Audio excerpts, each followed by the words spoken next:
O momento da descoberta, a primeira imagem da terra de Veracruz. O capítulo inicial da nossa história tem uma rara e detalhada crônica oficial.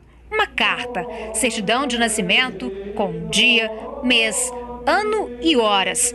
Privilégio de pouquíssimos países. Privilégio do Brasil. E assim seguimos nosso caminho por este mar de longo, até que de terça-feira das oitavas de Páscoa, que foram 21 dias de abril, topamos alguns sinais de terra. E quarta-feira seguinte, pela manhã, topamos aves a que chamam furabuchos. Neste mesmo dia, a horas de véspera, houvemos vista da terra. A saber, primeiramente de um grande monte, muito alto e redondo, e de outras serras mais baixas ao sul dele, e de terra chã com grandes arvoredos, ao qual Monte Alto o capitão pôs o nome de um Monte Pascoal, e à terra, terra de Veracruz.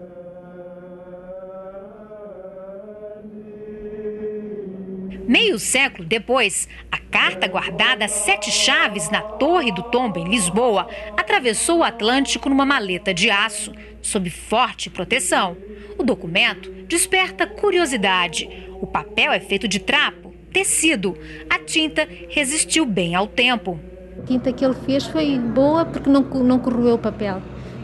E não se perdeu com o tempo. Não se perdeu com o tempo. Só esta mulher, a portuguesa Maria Teresa Araújo, pode tocar o original que ela restaurou este ano. Como é que você se sente tomando conta desse tesouro nosso?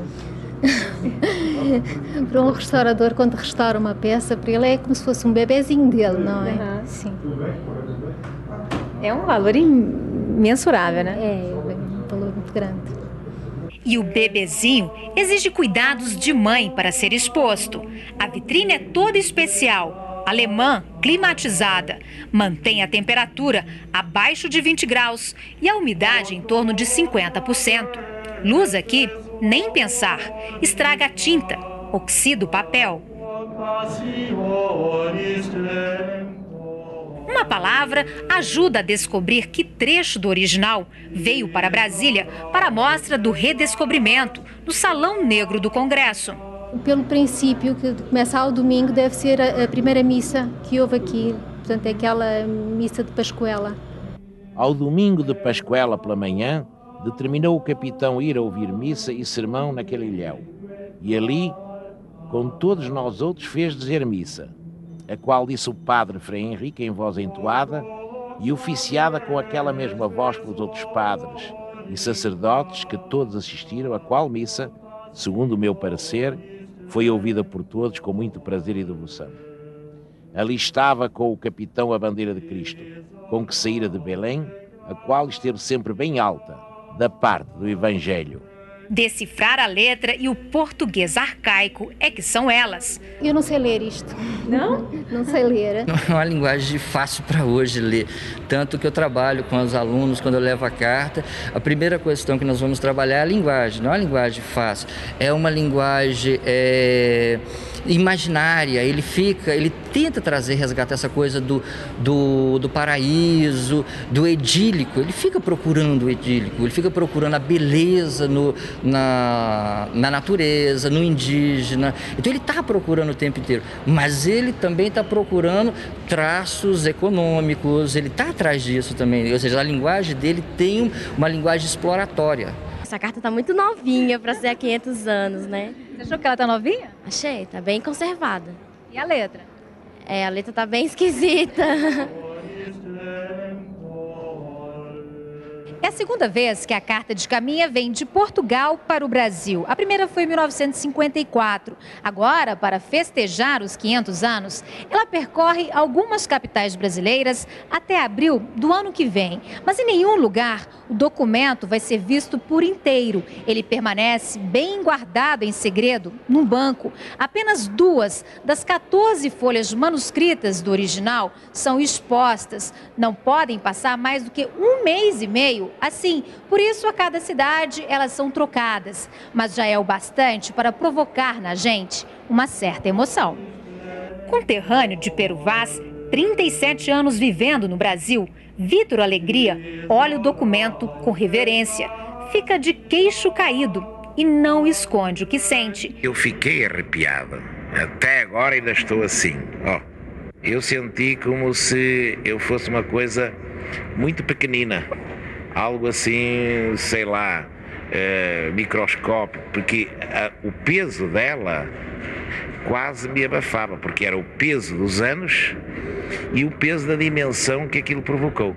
É como se fosse algo de religioso, como se fosse um símbolo de uma profundidade extraordinária. A gente chega ali e olha com reverência. A linguagem é quinhentista, mas não literária. O diário de bordo de Pero Vaz, escrito entre 22 de abril e 1º de maio de 1500, revela um estilo diferente dos tradicionais relatos dos navegadores da época, sempre em busca do paraíso perdido, da terra de fartura sem fim, da terra abençoada. A sensação que estava chegando a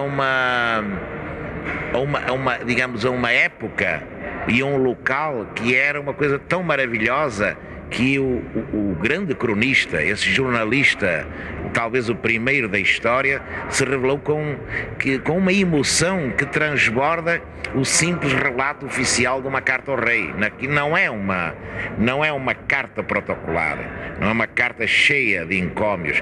Ele vai mostrando que ele próprio ficou chocado com toda essa natureza. E a terra de cima toda chã e muito cheia de grandes arvoredos. De ponta a ponta é toda praia, muito chã e muito formosa. Águas são muitas, infinitas, em tal maneira é graciosa, que querendo a aproveitar, dar-se-á nela tudo, por causa das águas que tem.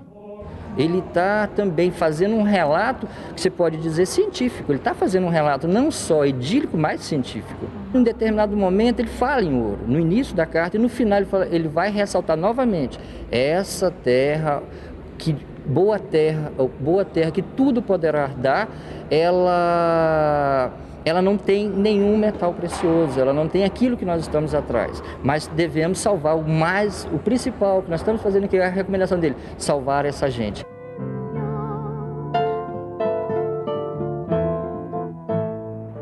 Até agora não podemos saber se há ouro ou prata nela, ou outra coisa de metal ou ferro, não lhe havia.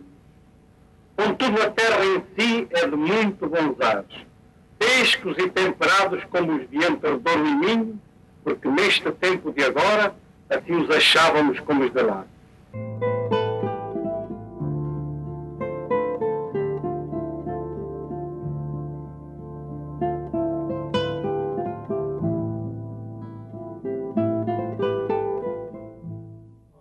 Nas linhas e entrelinhas, o escrivão da frota de Cabral traçou o perfil de um povo ingênuo, amistoso e deixou claro os objetivos dos colonizadores. Os índios não são ingênuos, não percebem que por trás de tudo que os portugueses estavam interessados na exploração da terra Brasil. Ela não tem nenhum metal precioso, ela não tem aquilo que nós estamos atrás, mas devemos salvar o principal que nós estamos fazendo, que é a recomendação dele, salvar essa gente. Essa gente que eu volto a dizer, lembra que eu falei agora mesmo, uma gente que ele considera inocente, que deve ser salva, que deve ser cristianizada. Que é uma das ideias das grandes navegações, não é só a descoberta de novas terras no sentido da exploração, mas também da evangelização.